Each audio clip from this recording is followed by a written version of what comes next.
Hello everyone, and welcome to my Bold and Beautiful for You channel. I hope everyone is having a wonderful day. Before we begin, please hit the subscribe button and give this video a thumbs up.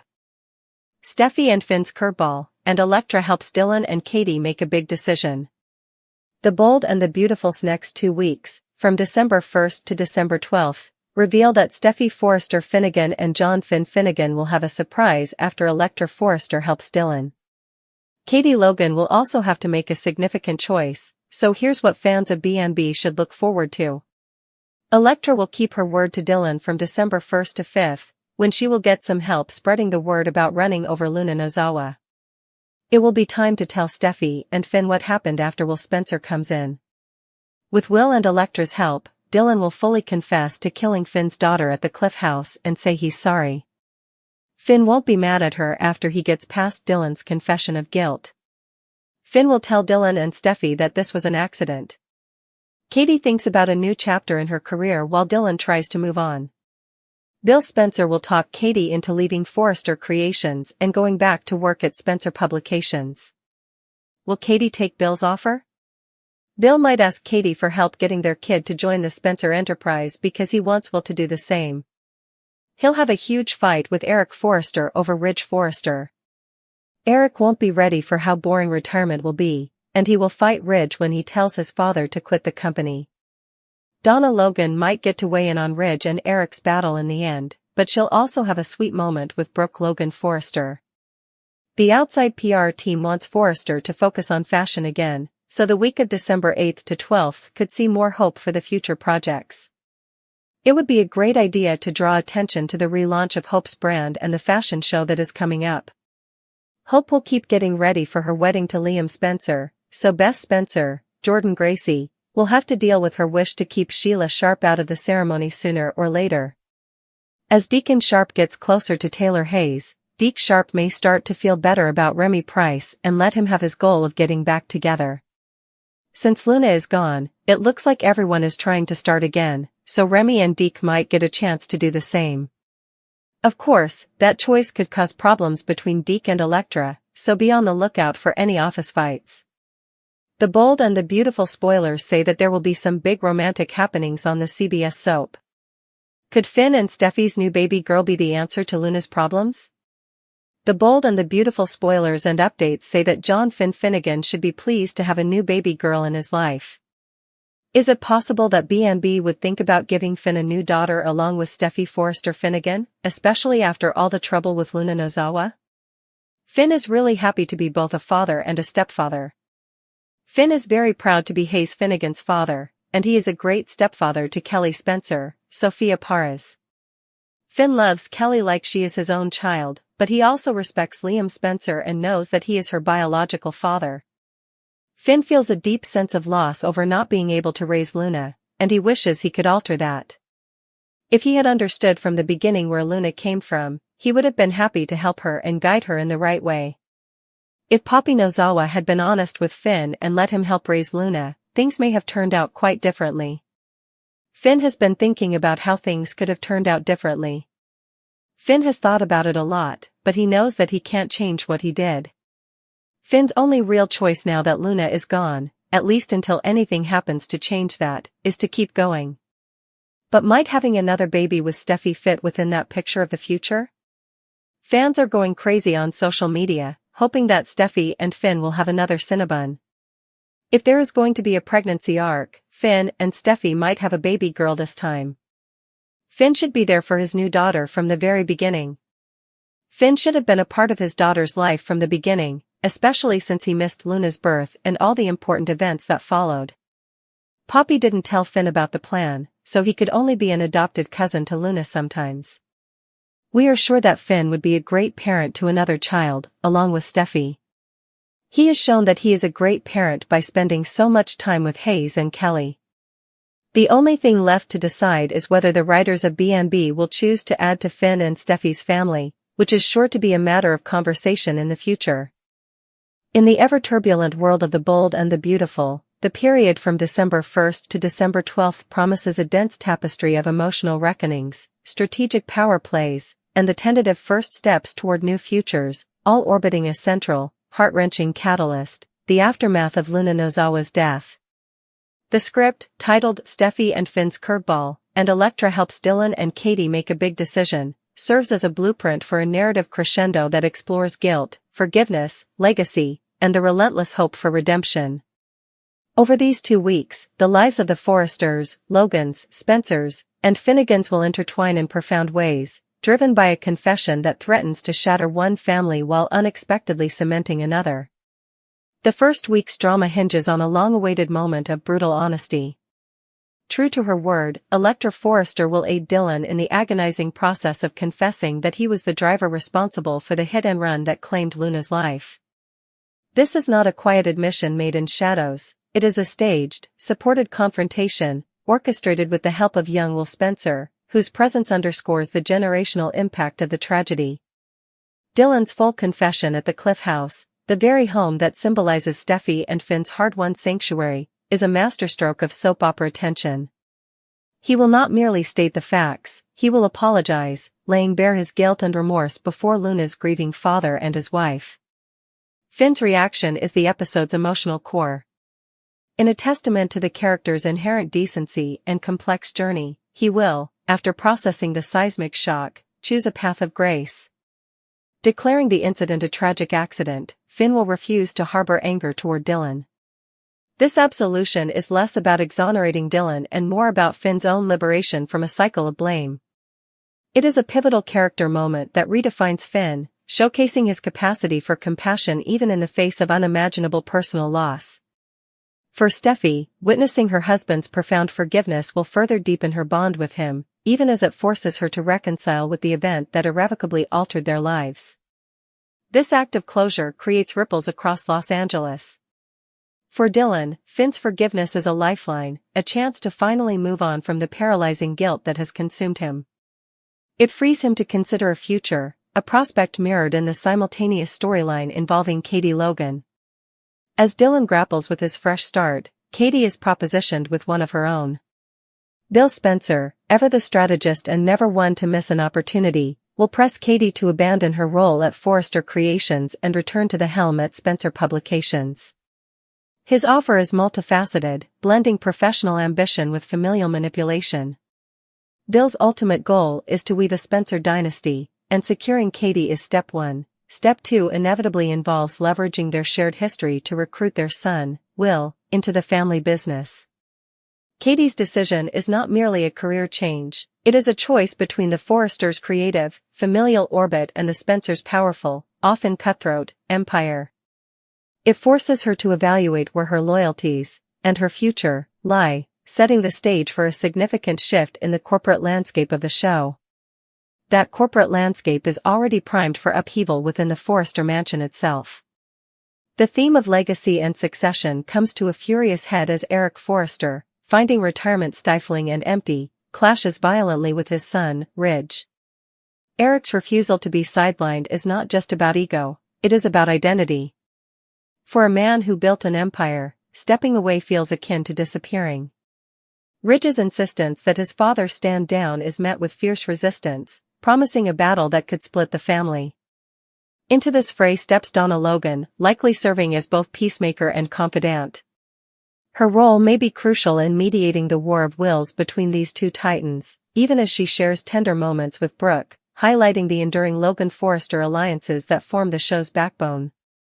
This internal conflict coincides with external pressure, as a PR team urges Forrester Creations to refocus on its fashion roots.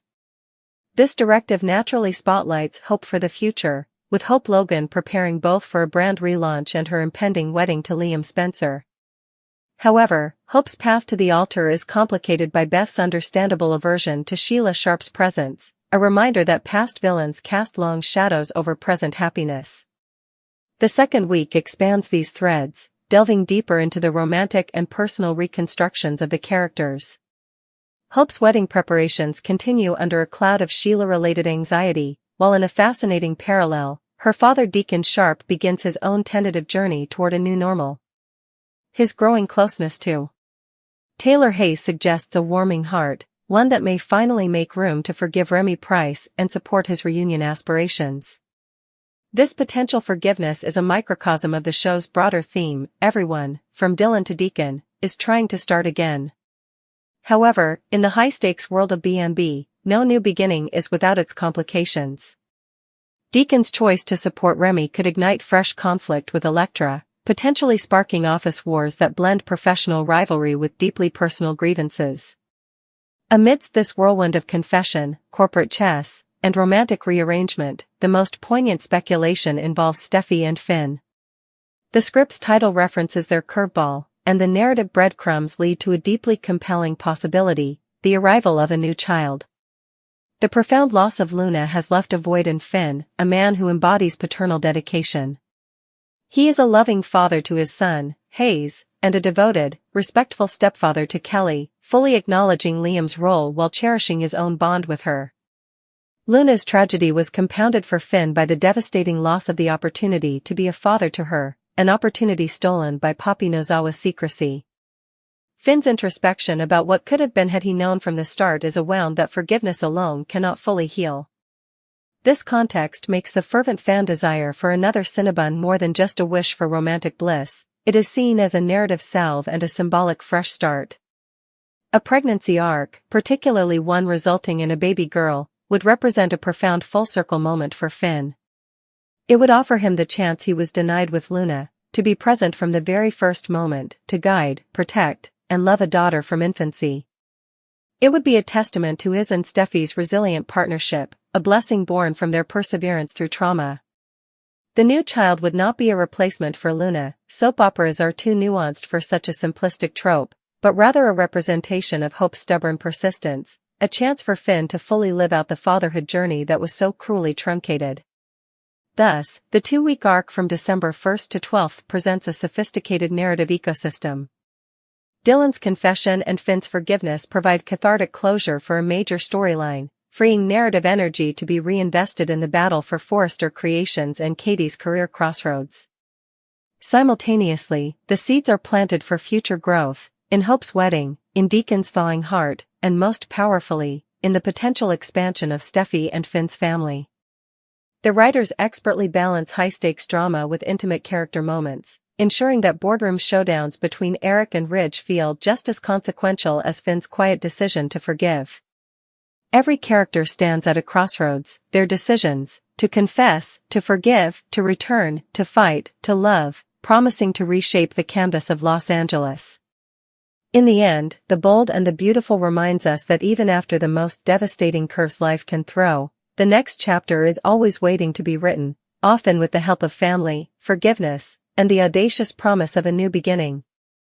The first week's narrative is a masterclass in delayed catharsis. Elektra Forrester's role as facilitator is crucial. She is not merely supporting Dylan but actively engineering the conditions for a truthful confession. This suggests a maturity and strategic mind, positioning her as a new power broker within the younger Forrester generation. The choice of the Cliff House as the setting is deeply symbolic. It is the home Steffy fought to reclaim, a symbol of her independence and rebuilt family with Finn. To have its peace shattered by this confession turns a sanctuary into a ground zero for emotional shrapnel. Will Spencer's involvement is a poignant layer. A child acting as a moral compass for adults underscores the show's theme of legacy and the innocence lost in the wake of adult mistakes. Dylan's confession will likely be less a monologue and more a fractured, emotional exchange. He will not just admit to hitting Luna, he will have to describe the panic, the cover-up, the daily torment of living with the secret while watching Finn grieve. The true drama, however, rests in the reactions. Finn's journey in this scene is a 3-act play: initial shock and visceral rage, a painful processing of facts, and finally, a transcendent move toward absolution. His declaration that it was an accident is monumental. It requires him to consciously separate Dylan's tragic error from the malicious intent of someone like Sheila Sharp, who has also caused his family unspeakable harm. This allows Finn to access a part of himself that his biological mother, Sheila, could never comprehend: radical empathy. For Steffy, this moment is a testament to the man she married. Her support for Finn's decision, though likely laced with protective fury, will ultimately unite them further. The curveball for Shin may indeed be how this shared trauma, rather than driving a wedge, forges an even more unbreakable bond, creating the emotionally secure foundation upon which they might choose to build a larger family. Corporate chess, the battle for legacies and loyalties. Parallel to this intimate drama, a war for legacy erupts on two fronts. Katie Logan's dilemma is expertly framed by Bill Spencer. His offer to return to Spencer Publications is seductive, appealing to her competence and her history of wielding real power there. However, Bill's strategy is never purely professional. His mention of Will is a classic Spencer move, bundling maternal influence with corporate ambition. Katie must weigh her value at Forrester, where she is part of a family, albeit a complicated one, against the potent independence of running Spencer Publications. This decision is further complicated by her complicated history with Bill. Does returning to Spencer signify a re-entanglement with him, or can she carve out a purely professional sphere? Her choice will have seismic implications, potentially pulling Will into the Spencer orbit and destabilizing the Logan-Forrester alliance that has been a cornerstone of the company. Meanwhile, within Forrester Creations, a foundational pillar cracks. Eric Forrester's struggle with retirement is a relatable human tragedy. The man is not bored, he is adrift. His identity is inextricably linked to his creation. Ridge's push for him to step aside, while perhaps logically sound from a business transition perspective, is felt by Eric as an erasure. This conflict is more than a father-son quarrel, it's a battle over the soul of the company. Will it be Eric's enduring vision of artistry and family, or Ridge's perhaps more modern, aggressive approach? Donna Logan's potential role as mediator is key. As Eric's wife, she is his emotional anchor, but she is also deeply connected to the Logan sisters and thus has a stake in the company's stability. Her sweet moment with Brooke may involve strategizing how to prevent the Forrester men from destroying what they built. The external PR pressure to focus on fashion again directly fuels this internal fire. It is a critique that likely stings both men. Eric may see it as proof that his vision has been diluted in his absence, while Ridge may take it as a challenge to prove his leadership can reinvigorate the brand. This directive brilliantly funnels attention to Hope Logan's Hope for the Future line. Her brand's relaunch and upcoming fashion show become the contested ground upon which Eric and Ridge's battle will be fought, with Hope caught in the middle. New beginnings and old ghosts, Hope, Deacon, and the shadow of Sheila. Hope's storyline is a study in contrasts. Professionally, she is poised for a renaissance, with her line taking center stage. Personally, her wedding to Liam should be a celebratory pinnacle. Yet, the specter of Sheila Sharp looms over both. Beth's resistance to Sheila's presence is a powerful narrative device, the innocence of a child exposing the unresolved trauma of the adults. This conflict ensures that Hope and Liam's union, while built on a long history, begins under a cloud, forcing them to confront whether their combined pasts will forever inhibit their future peace. In a beautifully parallel narrative, her father Deacon Sharp is on his own path toward reconciliation. His growing closeness to T.